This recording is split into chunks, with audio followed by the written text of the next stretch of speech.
नमस्कार। आज हम बात कर रहे हैं कि एक ऐसे विकल्प की जिसके बारे में बहुत कम निवेशकों को जानकारी होती है। अक्सर जब अचानक पैसों की जरूरत पड़ती है तो लोग सबसे पहले अपने निवेश को तोड़ने के बारे में सोचते हैं। खासकर म्यूचुअल फंड निवेशक ये मान लेते हैं कि पैसा चाहिए तो यूनिट बेचनी ही पड़ेगी। लेकिन क्या आप जानते हैं कि ऐसा जरूरी नहीं है। अगर आपके पास म्यूचुअल फंड निवेश है तो आप उसे बेचे बिना भी उससे पैसा हासिल कर सकते हैं। आइए समझते हैं कैसे काम करता है म्यूचुअल फंड के बदले लोन का ये विकल्प। दरअसल कई बैंक और वित्तीय संस्थान म्यूचुअल फंड निवेश के बदले लोन देने की सुविधा देते हैं। इस प्रक्रिया में निवेश को बेचा नहीं जाता, बल्कि उसे कुछ समय के लिए गिरवी रखा जाता है। ये तरीका काफी हद तक सोने या प्रॉपर्टी के बदले लोन लेने जैसा ही होता है।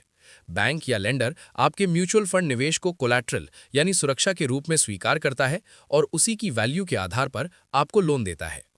अब समझते हैं कि ये सिस्टम काम कैसे करता है। जब कोई निवेशक म्यूचुअल फंड के बदले लोन लेता है तो उसकी यूनिट्स को रिडीम नहीं किया जाता। इसके बजाय बैंक या लेंडर उन यूनिट्स पर लीन लगा देता है। आसान भाषा में कहें तो यूनिट्स कुछ समय के लिए लॉक हो जाती हैं। निवेशक उन यूनिट्स का मालिक बना रहता है और निवेश फंड में लगा रहता है। लेकिन जब तक लोन पूरी तरह चुकाया नहीं जाता तब तक इन यूनिट्स को बेचा या किसी और को ट्रांसफर नहीं किया जा सकता। ये विकल्प खास तौर पर उन निवेशकों के लिए फायदेमंद माना जाता है जो मानते हैं कि उनका निवेश लंबी अवधि में अच्छा रिटर्न दे सकता है। ऐसे निवेशकों को अचानक पैसे की जरूरत पड़ने पर अपने निवेश को नुकसान में बेचने की जरूरत नहीं पड़ती। अब सवाल यह है कि आखिर लोन की रकम कैसे तय होती है। आमतौर पर बैंक म्यूचुअल फंड निवेश की पूरी वैल्यू के बराबर लोन नहीं देते। आमतौर पर निवेश की कुल राशि का एक हिस्सा ही लोन के रूप में मिलता है। उदाहरण के तौर पर अगर किसी व्यक्ति के पास 1 लाख रुपए का म्यूचुअल फंड निवेश है तो वो लगभग आधी से लेकर 2/3 तक रकम लोन के रूप में प्राप्त कर सकता है। इसके अलावा लोन की राशि इस बात पर भी निर्भर करती है कि निवेश किस प्रकार के म्यूचुअल फंड में है। डेट म्यूचुअल फंड को आमतौर पर इक्विटी म्यूचुअल फंड की तुलना में ज्यादा स्थिर माना जाता है, क्योंकि उनकी एनएवी में उतार चढ़ाव अपेक्षाकृत कम होता है। इसलिए कई बार डेट फंड पर लोन की शर्तें थोड़ी अलग हो सकती हैं। अब बात करते हैं ब्याज दर की। म्यूचुअल फंड के बदले लिया गया लोन एक सिक्योर्ड लोन माना जाता है, क्योंकि इसके पीछे निवेश की सुरक्षा होती है।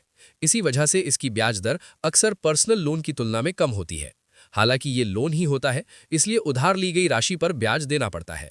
अगर कोई व्यक्ति समय पर लोन नहीं चुका पाता तो बैंक या लेंडर अपने पैसे की वसूली के लिए म्यूचुअल फंड यूनिट्स को रिडीम भी कर सकता है।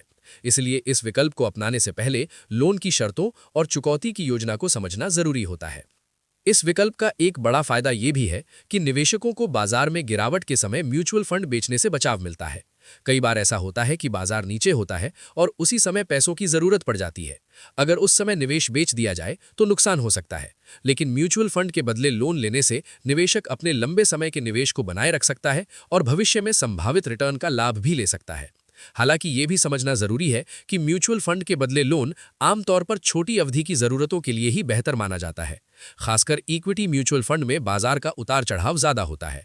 अगर बाजार में अचानक तेज गिरावट आ जाए तो बैंक उधार लेने वाले से लोन का कुछ हिस्सा तुरंत चुकाने या अतिरिक्त यूनिट गिरवी रखने के लिए कह सकता है।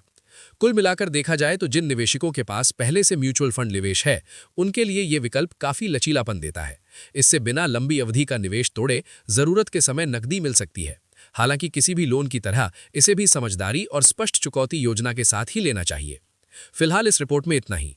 निवेश और फाइनेंस से जुड़ी ऐसी ही महत्वपूर्ण जानकारी के लिए जुड़े रहिए हमारे साथ। नमस्कार।